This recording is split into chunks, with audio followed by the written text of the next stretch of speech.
again to another exciting edition of We Move with Super Eagles, proudly brought to you by MTN, the official communications partners of Nigeria's national football teams, most especially the Super Eagles of Nigeria. Can I get some noise from you guys?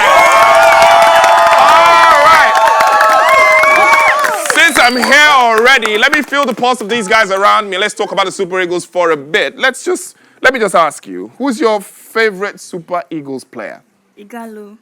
Why do you like Igalo so much? I love the way he plays. Wow. The way he plays? Yes, the way he plays football. Oh, football. That's good. That's good. All right. Just also to look at how the Super Eagles will probably perform at the African Fiesta come January. My friend, how far do you think the Super Eagles can go next year? I think we have players to go all the way and lift the trophy. The likes of Osimhen, Chukwueze is back in action. So I think we have the players to go all the way. All right, he seems confident. All right, so we'll take a break. When we come back, remember the name of the show, We Move with Super Eagles.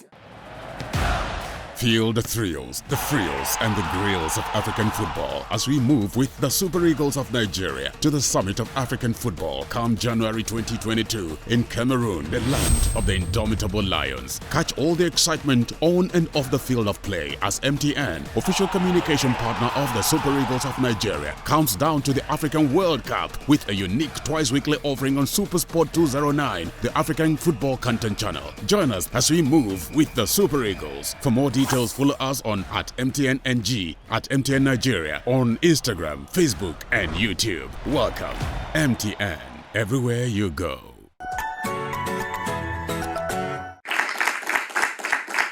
All right, welcome back. We Move with Super Eagles comes your way twice every week from now till the tournament kicks off on January the 9th, 2022. You'll be loaded every week with lots of football stories and prizes. Joining me on the show today are my regular guests, Bada Akintunde Johnson and the stunning Osereme Inekpe Nepo. All right, so don't forget that everyone is a winner on We Move with Super Eagles. Osereme takes charge of that to make our audience and our fans back home happy. Enough of the pre-match formalities. Let's move into the show proper and let's talk about what everyone's waiting for. January the 9th is the kickoff date for Africa's biggest spectacle, and it's Africa's version of the Euros and a fiesta for the best African stars across the world. Nigeria, like you know, will join 23 other African nations to contest for the ultimate prize, and eventual winners get the bragging rights.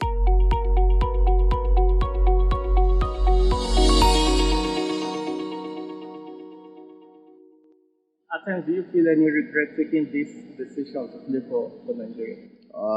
Okay, let me ask a question back, couple. I've played a World Cup with Nigeria. I'm going to play an AFCON with Nigeria. I've faced great teams with Nigeria, so would you regret it? Would you? Probably not, right? No, there's no point of me regretting anything. I'm as I said, super grateful, and it's always a great experience to be here. I love the different vibes. So, and it's always a different vibe with the Nigerian national team. It's good energy. We have a lot of fun, and we are serious when we have to be. As I said before, I'm sometimes too serious in the training already. so the guys are not having it, but it's fine. That's just me. And no, it's been perfect for me. All right, one of the biggest contests in football remains the row between club and country. In Europe, Asia, the Americas, and Africa, it's an unending war. Perhaps the history of the contest dates back to the emergence of African stars in European leagues. Now to Scotland, where the Nigerian trio of Leon Balogun, Joe Aribo, and Calvin Bassey all play for the Scottish Giants Glasgow Rangers. The Scottish champions are hoping to negotiate with Super Eagles coach Gernot Rohr to have the trio report late to the team's camp for the 2022 tournament to enable them play the Old Firm Derby, which is the biggest game in Scottish football. That's against Celtic. And according to tabloids in Britain, Rangers will hope the players who are likely to make the Eagle squad for the tournament in Cameroon can play against the eternal rivals Celtic on January the 2nd. This is against FIFA rules, as you know, with mandates that the club release their players on December the 27th for the tournament, which kicks off on January the 9th. So, guys, that throws up the row in itself. Will we risk not having players ready for the African Fiesta just for Rangers to be able to gain bragging rights against Celtic in the Scottish Premier League banner? Well, it's always been some sort of dilemma for national team managers. Do you put your foot on the ground and say no? Does the federation say no and risk being on the bad books of the club, because you do need that sort of rapport? I think with the Rangers situation, the only person that probably gets the short end of the stick is Calvin, because he hasn't exactly shown us what he can do. The other two guys, Joe Aribo and Leon Balogun, will make the squad anyway. Leon Balogun, for instance, will start games, so we know what he brings. He can afford to come maybe, a few days before the tournament proper. It's not the ideal situation, but you need to do a bit of a, give and take here and there. Understanding is key, but ideally, the rules are clear, as you said. Yeah. There's a cutoff point where these guys should be released. But if you've got a big game like that coming, it's understandable that the club wants to negotiate. My problem with this, it has to be said from a Super Eagles perspective, is they're not the only guys who are going to be called up for the Super Eagles. And all the European clubs will probably have games in the build-up to that time. Depending on where your teams are, games at that time of the year are usually very crucial if you're fighting to stay in whatever league you are, or you're challenging to win the trophy. So at the end of the day, you could have that same situation for all across the board. 28, 23 players you invite. So if you give these guys that attention, if all the other teams where all the other Nigerian players are playing, if their clubs also say, come on, can we release these players? That in view, that's why I actually think it's not going to happen. I don't think Troy is going to bow to that pressure, because what if tomorrow Leicester City says they want Iheanacho to stay back? Or if we're even looking at other countries, you say Napoli are challenging. Liverpool say they want Napoli Egypt to stay back. For the Serie A title. I actually don't think that's gonna happen, because, like you said, this is not the first time it's even happening. We always have crucial games January, February, and then you see club managers wanting to hold these player back. This is not the first time it's happening, and it's not going to be the last. And I don't think, except we want to go to the African tournament without these boys, which I don't think we want to. It's impossible. So I mean, look at Liverpool, for happen. instance, challenging for the title, Champions League, crucial games at the beginning of the year on both fronts, and they're going to lose the front three. Mane, Salah and Naby Keita. Are going to be gone, pretty much. All right, then. So we'll take a break. On we move with Super Eagles. When we come back, we'll take Team Focus, where we will look at some of the teams we expect to see at the African Fiesta, and we will be putting our searchlight on the host, Cameroon. Stick around. Don't go anywhere. We'll be right back after this.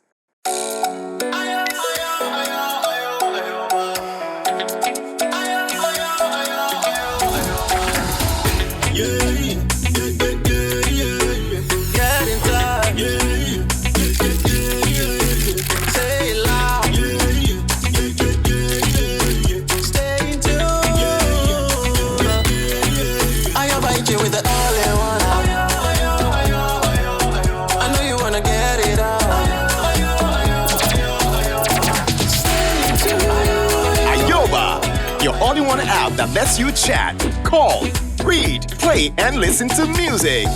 Enjoy Ayoba with MTN. Download Ayoba now.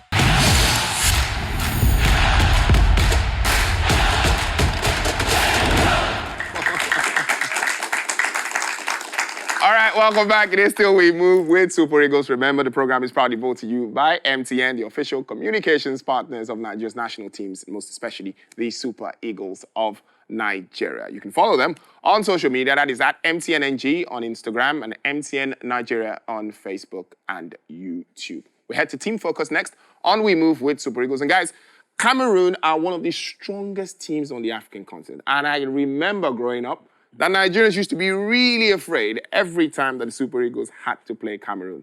Oman Biik, Rigobert Song, Samuel Eto'o, Patrick Mboma. They literally struck fear into everyone on the African continent. Without a doubt, particularly Nigeria, they won their first 3 African titles beating Nigeria in 1984, 1988, and 2000 right here. So, I mean, it's quite understandable why we didn't like seeing them, particularly myself. I used to dread being paired in qualifiers with Cameroon.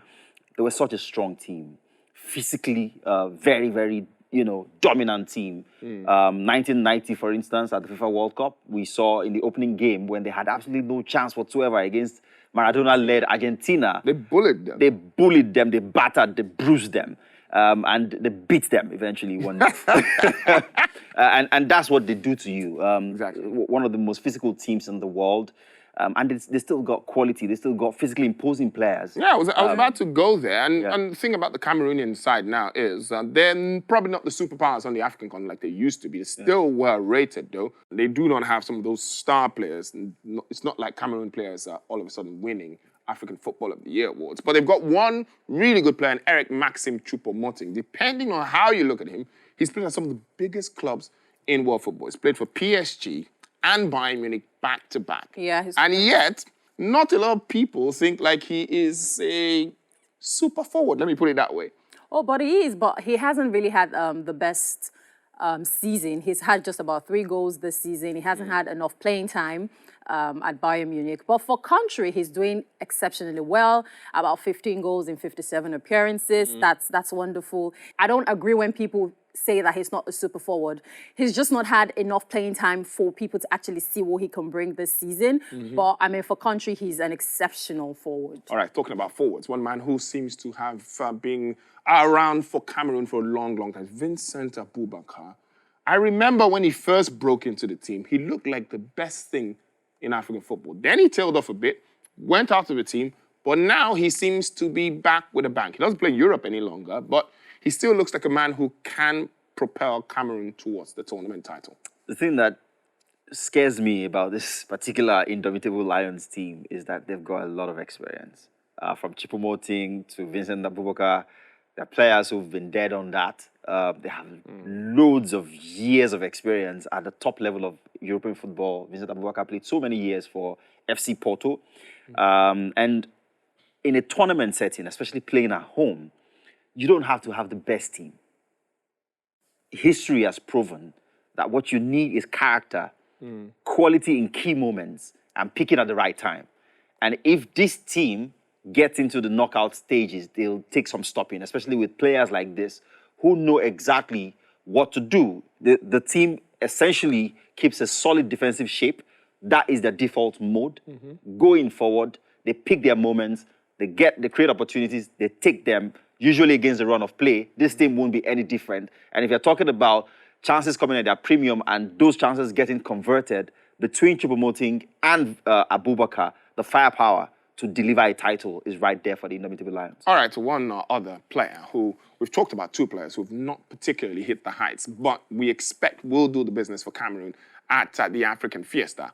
Carl Toko Ekambi is not Vincent Aboubakar. He isn't Maxime Choupo-Moting, but he's the one Cameroonian striker who is actually playing football this season at club level. He's having a fantastic season with Lyon. He's gone about a bit to play for Villarreal in Spain. He's now in France. He looks like the man who could get the goals for them at the African Fiesta. Absolutely. He's having a fantastic run at Lyon. But for country, he hasn't scored that many goals. And usually the spotlight is usually on the players that score fantastic goals. But for him right now, I think what exactly we should be looking forward to is his presence on the pitch and the fire that he brings. He's a fantastic player. And if he brings the form that he's currently in for club to country, it's going to be a fiesta of goals. If you look at his stats with the Cameroonian national team, he's got 35 appearances, just 3 goals. 3 goals. For a striker who seems to have been prolific at Villarreal and now at Lyon, that's disappointing. It is disappointing, but if you play for the Cameroonian national team, you're not going to get, if you're not Samuel Eto'o, you're not going to score a lot of goals. Score a lot of goals because they don't create that many chances. They pick their moments, like I said. They hardly ever create chances in abundance because they don't play on the front foot all the time. So I won't blame him for that. But I've seen him play, and I was impressed, especially when he was with Villarreal. He runs the channels very intelligently. He's got loads of energy. He's got loads of pace, trickery as well, and he can finish. But in the pecking order, he probably wouldn't be starting that many games or getting that many minutes playing for Cameroon as well, because Cameroonians, they went to the World Cup with Roger Milla at 42. They go with reputation. Why do I think you're going to say that? They go with reputation. They go with experience. They trust those things. And for that reason, he'll be down the pecking order. All right, Cameroon have won the Africa Cup of Nations on 4 occasions. Let's just look at the group they are at the African Fiesta. In Group A, the host, they are alongside Burkina Faso, Ethiopia, and Cape Verde. We played Cape Verde, Nigeria, in qualifying, so we do know that. They're not a poor team. Ethiopia, never can tell. Very poor team. Burkina Faso, no Jonathan Pitroipa, no Aristide Banse anymore. So it looks like a group that if Cameroon, especially the fact that we know the 2 teams will qualify, and then there's still the provision for a best 3rd place team. So safe to say, Cameroon should get out of it. They will go through, definitely.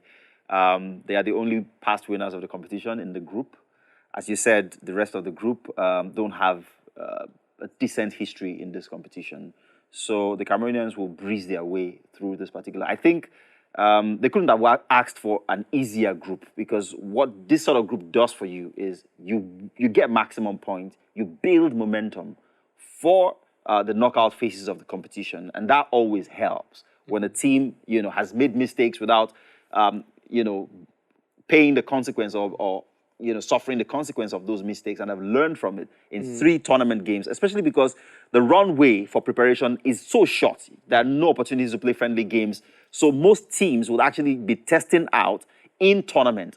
And if you play in a tough group, that can cost you. Before you know it, you're out. But in a group like this, you can make mistakes and learn from them and still stay alive in the competition. Up next, we move with Super Eagles brings you the motivating stories of the stars in the Super Eagles, stories that will push up and coming footballers to achieve their dreams of becoming not just football stars, but patriotic Nigerians making an impact in their localities by changing lives. Moses Daddy Ajala Simon, a France-based Super Eagles forward for FC Nantes and a philanthropist, tells his story in the crocodile city of Kaduna. He was the son of a soldier and grew up in the barracks and remembers how it shaped his life today. Enjoy it.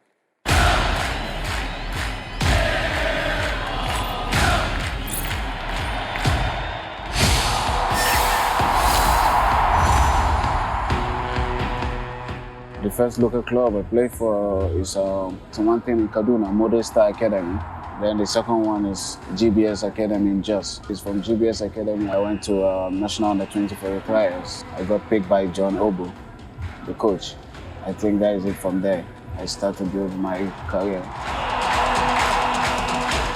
The experience playing in Europe is a great experience, because playing with the good players from different country. So everyone have his own mentality, everyone have his own things to share, and especially with the coach. So it's a good thing for me, and I learn a lot, technically and mentally. I would say the strength of the team is we have a lot of good players, young players, and everyone is fighting to play. Nobody wants to sit on the bench. So everyone is fighting for his spots to play. So it brings good competition to the team, and everyone wants to work hard. I experienced playing for the Super Eagles. I think I was with them since 2015, March, I remember. Playing for the Super Eagles is a thing of, I would say, the pride for the family. And then to represent your country, it's not easy. We have a lot of players, over 270,000 people want to play for the country. So whenever you have the chance, you just have to show what you have and be happy playing for your country. It's 6 o'clock in the morning, getting set for another day. Another chance to change my story. I believe in my hustle, I know be lazy person. No life you just stay knock me boost. If it don't close, I go find another. If I fall down, I go try to recover.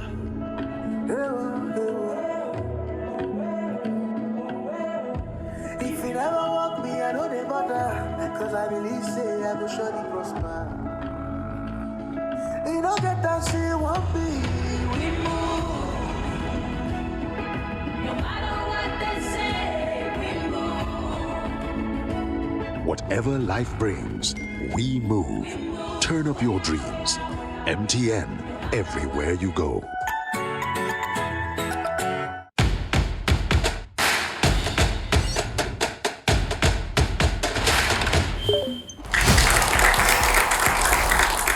All right, it's time for Game On, the part of the show where you have the chance to win exciting prizes from our sponsors, MTN, who are the official communications partners of the Nigerian national teams, most especially the Super Eagles. Osereme is over there doing what she knows how to do best. All right, so guys, it's time for us to reward our audience with the football knowledge. You guys have been super, super, super amazing. Give yourselves a round of applause. So it's time to reward you guys because you have been the energy and the life of the studio. So I am going to throw very simple questions. Simple, emphasis on simple, so don't fall my hand. I'm going to throw the question to you guys, and whoever has the answer, just pick up the microphone and give me the answer. Are we ready? Yes. Okay, first question is, Nigeria's name was changed from Green Eagles to the Super Eagles in what year?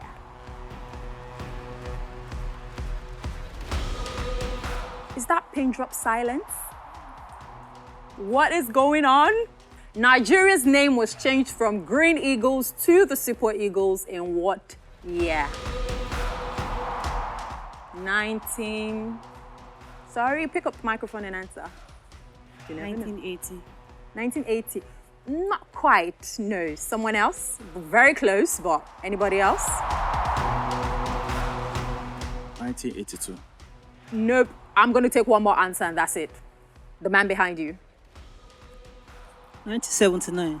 I said close to 1980. Uncle, you went to 1970 something. Don't worry, let me ask another question. One last opportunity. Is it that you guys don't know the Super Eagles or you don't know Nigeria? Which one is it? Okay, let me ask this one. How many times have Nigeria won the bronze medal at Africa's biggest soccer fiesta? 5 times. Come on, guys. I really, really wanted somebody to win this. How many times have Nigeria won the bronze medal at Africa's biggest soccer fiesta? 8 times. And the very first question, Nigeria's name was changed from Green Eagles to the Super Eagles in 1988. You went off. You said 1970 something, even when I said it was super close. But that's a lock next time. I think today is the day Bada gets to go home with one of our freebies. 2, actually. Remember, your viewers at home could be a part of this. All you have to do is follow the conversation on Instagram at MTNNG, YouTube and Facebook is at MTN Nigeria, and you could win courtesy MTN these lovely freebies that we have in the studio. So Tolu, over to you. It's obvious she has a problem with me. Yeah, she must not like you. I'm not immune to winning. I don't want to use the word hate, but she doesn't seem to like us. I knew the answer to those questions. I did too. All right, in case you missed the show, we're almost at the tail end now. You can go to the YouTube page, that's at MTN Nigeria. You can watch a rerun of previous episodes of We Move with Super Eagles in this particular episode. But we've had fun. We've talked about the Super Eagles club versus country route. We've also talked about Cameroon, how dangerous they can be at the African Fiesta. Especially at home, and that's the joy of watching this particular show because we bring you up close and personal, not just with the Super Eagles, but also with the other teams that should be setting Cameroon alight from the 9th of January. So, as I like to say, we're inching closer and really can't wait. My name is Tolu Shotade. I hope you had fun. It's been We Move with Super Eagles. Remember, the program is proudly brought to you by MTN, official communications partners of Nigeria's national teams, most especially the Super Eagles of Nigeria. Until next time, have yourself a good one. I believe in my hustle.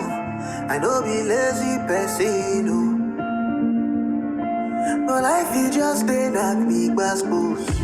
If it don't close, I go find another. If I fall down, I go try to cover.